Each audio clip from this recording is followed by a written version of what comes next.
ለጊዜው ነው እንጂ ሁሉም ነገር ያልፋል። እህት ያትከፊ፣ ህይወት ይቀጥላል ትላላችሁ። እንግዲህ ህይወት ይቀጥላል። ዳጊና ፍቅር ዛሬ እንግዲህ በዚህ መልኩ ሸብረቅረቅ ብለው መጥተዋል። እንዴት አምሮባችኋል! እና አሰላሙ አለይኩም ወራህመቱላሂ ወበረካቱ። ውድን የተከበራችሁ የቻናል ቤተሰቦች እንዴት ናችሁ? ደህና ናችሁ ወይ? በድጋሚ መተናል። ከአንድ ሰዓት በፊት ቪዲዮ ሰርች የላችሁ ነበረ። ከአጋጣሚ ከቻናላቸው ስገባ ሸብረቅ ብለው ነው ያዩዋቸውና ማሻአላ ተባረከላ።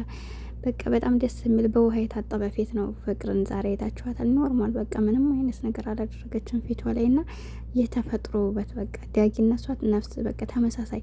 ወንዶች ያው ታውቃላችሁ ፊታቸው ላይ ሜካፕ ስለማያደርጉ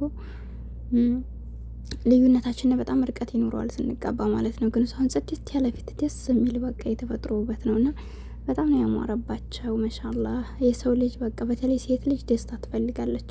ደስታ ካለ በቃ ሁሉ ነገራችን በቃ ፈታ ነው የሚለው። ውበታችን ይመጣል፣ ሰውነታችን በቃ ሁሉ ነገራችን እና ሴት ላይ የሚያስደስታችሁን ይስጣችሁ ያረብ ማለት ነው። ለሁላችሁም የሚያስደስታችሁን፣ የሚያከብራችሁን፣ የሚረዳችሁን ሰው አላህ ይወፍቃችሁ። በተለይ በስደት ዓለም ላይ ያለን እህቶች ማለት ነው በጣም ብዙ ስቃዮችን፣ ብዙ መከራዎችን፣ ብዙ ጫናዎችን አሳልፈን ስለሆነ አሁን በኋላ የሚገጥመን ሰው የሚረዳን ካልሆነ ድካማችን የሚገባው ሰው ካልሆነ በጣም ያመናል፣ አንችልም። በቃ ሶብር የሚባል ነገር የለንም እና አላህ የሚታገሰንን ሰው የሚያከብረንን የሚረዳንን ይህን ሁሉ ልፋት ድካማችንን የሆነ እንኳ አጋጣሚ ሆኖ በስጨት ስንል የራሷ ጉዳይ ብሎ የሚሄድ ሳይሆን በቃ ብዙ ነገር ስላሳለፈ ደክሟት ነው በቃ ልረዳት ብሎ የሚረዳችሁም ባለ ሁላችሁም ወላሂ ከልቤ ነው። አላህ ይወፍቃችሁ እና እንግዲህ አልሐምዱሊላህ እንደዛ ነው። እንደ ራሴ ስለማይሆነው እና እኔ በአሁኑ ሰዓት ትግስት የሌለው ሰው ቢሆን ባለቤቴ በጣም ነበር እንትን ምን ይሆን አልችልም። በቃ ሶብር የለኝ በቃ ግዴለሽ ነኝ ታውቃላችሁ። የሆነ ነገር ካለ በቃ የራሱ ጉዳይ ብዬ ነው የምሄደው። ግን ደግሞ አንዳንድ ጊዜ አላህ ላይችል አይሰጣችሁም እና እንዲዛም ስለሆንኩኝ አሁን ላይ በቃ በጣም የሚችለኝ በጣም የሚያከብረኝ ባል ነው የሰጠኝ። አልሐምዱሊላህ እንግዲህ እስከ መጨረሻው ያደርግልሽ በሉኝ ማለት ነው። ለእናንተም እንደዛው እንደ ራሴ ስለማያችሁ ሁላችሁንም አላህ መልካሙን ይስጣችሁና ፍቅርዬ እንግዲህ ፏሻ ብረቅ ብላለች። እንግዲህ እየተጀማመረ ነው ትላላችሁ። በቃ እንዴት እያሉ እያሳለፉ እንደሆነ ላጣሽ አልፈልግም ማለት ጀምሯል ዳጊም እና እኔ ደግሞ ማለት ነው ዳጊን ሳየው ያቺ መጀመሪያ ፕሮሰስ ሲሰራ የነበረችው ማን ነው ስሟ? በአላህ ገጦ ናት ትዝ የምትለኝ ወላሂ ማለት ነው። እሱን ሳየው ትዝ ትለኛለች። አብሮ ሲሰራ የነበረው የዛሬ ስንት ዓመት በጣም ታዋቂ ሆነው ነበር። በቃ ተለያዩ። አያችሁት አይደል? ግን የሰው ልጅ ሱብሃንአላህ እኔ በጣም ነው የሚገርመኝ። በቃ ህይወት ይችናት ማንም በነበረበት አይቆይምና በጣም የምታስቅ ላይ ናት ያችኛይቱና በጣም እሱን ሳየው ታስታውሳታለሁ ልጅቷን። ማንስ ይራገጥ ነኝ ትላለች። ማን ቪዲዮውን ካገኘው ወላሂ የሆነ ቦታ ቆረጥ አድርጌ ያሳያችኋለሁ ኢንሻአላህ ማለት ነው። እንዲሁ በጣም ነው የምታስቀው። ማንሽ አንቺ ስላት ገጦ እኮ ነኝ አይደለኝ የነገጦ ነው ስላት ያንተ ገጦ ነኝ እና በቪዲዮውን ብታዩት ትስቃላችሁ። አሁን ግን እኔ ስስቅ እናንተ ስላላያችሁት አያስቃችሁም እና ልጅቷ በጣም ነው የምታስቀው። እና ለማንኛውም ፈገግ በለው እና ፍቅርና ዳጊ የምር በጣም ነው የሚያምሩት። ከአሁን በፊት እንግዲህ እሱ ሞካክሯል፣ እሷን ሞካክራለች፣ አይተዋለይ። ግን ደግሞ እንደዚህ የሚረዳዳ ሰው ከሆነ ዳጊ በነገራችን ላይ ጥሩ ልጅ ነው። ዳጊ የማይወደው ምንድን ነው? እሱ አፍቅሮ ሌላ ቦታ ውስጥ ምናምን ሲሄዱበት ባለፈው አይታችኋል። የሆነች ላይ ነበረ ከነረሙ ጋር ሆኖ እየሰራ እያለ ታጣሉ አይደል? ሱብሃንአላህ ተለያዩ እኮ እነዚህ ሰዎች። ግን በጣም የሚገርም እናንተ የእውነት ነው የተጣሉት ማለት ነው። የሆነች ከዚህ ጋር ከዳጊ ጋር ስትሰራ የነበረችው ላይ አይታችኋት ከሆነ አንድ ሰዓት ላይ እሷ ያው ክርስቲያን ናት። ግን ረሙን ወድርኩኝ ብላ ፕራንክ ሊያረጉት ፕራንክ እናድርገው ብሎ ራሞን ሲጠየቅ እኔም እኮ ፊሊንግ አለኝ ምናምን ብሏት ዳጊ ጋር ተጣልተው ታስታውሱ ከሆነ ኬኩን እሱ ጋር ደፍቶበት ለብዙ ጊዜ በቃ ይኸው አሁን አያችሁት አይደል? ግን አንዳንድ ጊዜ ፕራንክ ይመስለናል እንጂ እውነተኛ ነገር ነው። እና አሁን ዳጊና ራሞ እንግዲህ አስቡ በጣም ጓደኛሞች ነበሩ።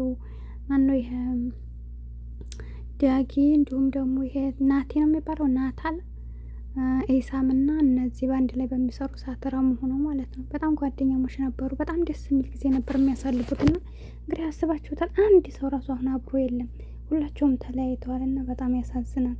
በቃ ጓደኛ ለጓደኛ አብሮ አይቀጥል። በቃ የጀመሩት የፍቅር ህይወቱ እኔ በተለይ የሚዲያ ላይ የሚታዩ አይነት ሰዎች የምር ነው የምነግራችሁና እውነትም በቃ ይሁኝ የሚል ነገር አይበረክትም። እነሷን በጣም ጓደኛሞች ነበሩ። በቃ አንድ ቤት ነው የሚያድሩት፣ ወዲያ ሲሉ ወዲህ ሲሉ። ያች ልጅ ታዲያ በመሀላቸው እንትን አስገባችባቸው። ረሙን ወድጃለሁ ብላ መጨረሻ እሱም እንትን አለው፣ አይታችኋል። እና በጣም ነበር የተሰበረው የምር ዲያጊ ማለት ነው።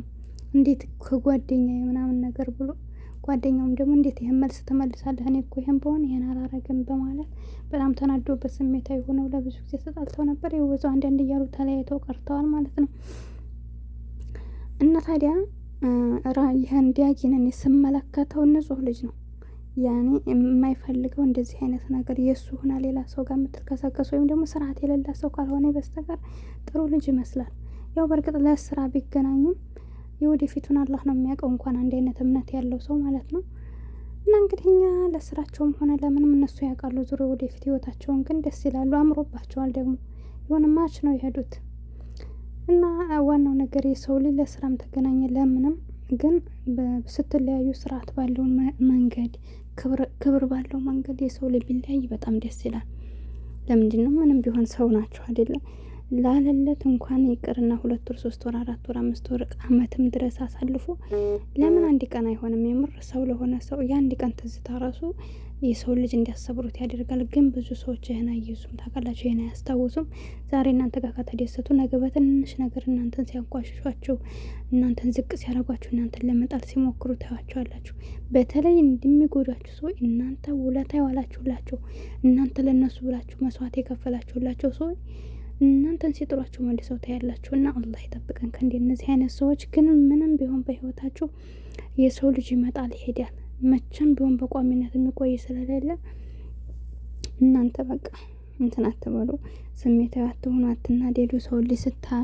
ሰው ልጅ ስቀርቡት ደግሞ ጥልቅ ያለው ነገር እንትን አትበሉ። በቃ ያን ሰው ካለ መሳየው እስካለ ድረስ እናንተ ማክብራችሁት አክብሯችሁን የሚኖር ከሄድም ደግሞ ካላስ በሰላማዊ መንገድ መለየት ወይም ደግሞ አይሄድም ብላችሁ የሰው ልጅ ሙሉ ፐርሰንት መሆን የለባችሁም። ሙሉ ሚስጥራችሁን ማውራት የለባችሁም። ሙሉ ማንነታችሁን ማሳየት የለባችሁም። እንዲሁም ደግሞ በተለይ ደካማ ጎናችሁን ለሰው ልጅ ደካማ ጎናችሁን የምታሳዩ ከሆነ እማኑኝ አንድ ቀን ይጎዳችኋል። እናንተ እነሱ ሰው ናችሁና መጋጨት አይቀርም። በተጋጫችሁ ቁጥር ግን እናንተ በጥንካሬያችሁ ልታሸንፉት ትችላላችሁ። ግን ያነሱ አብሯችሁ ሆኖ የእናንተን እያንዳንዷን ቅጽበት ስለሚያውቅ ያችን ደካማ ጎናችሁን ይጠቀምባችኋል።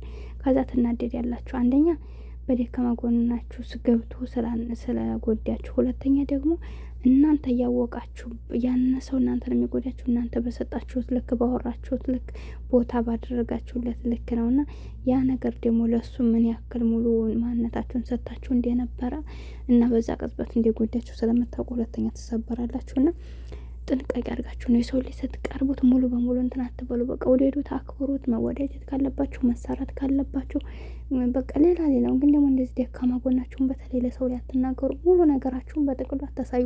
ግን እናንተ የሆነ የምትደብቁት ምስጢር ሊኖር ይገባል። ምክንያቱም ያነሰው እናንተ ጋር ዘላለሙም እንደማይቆይ ማወቅ አለባችሁ ማለት ነው። እና ወዳችኋለሁ፣ አከብራችኋለሁ። ስህተት ካለብኝ አረሙኝ፣ አይከፈልበትም። ቻናሌን ደግሞ ላይክ አድርጉልኝ፣ ሰብስክራይብ አድርጉኝ። ስደተኛ እህታችሁ ነኝ። እወዳችኋለሁ። ሁሌም መልካም ነገር እመኝላችኋለሁ። ሀገራችንን ሰላም ያርግልን።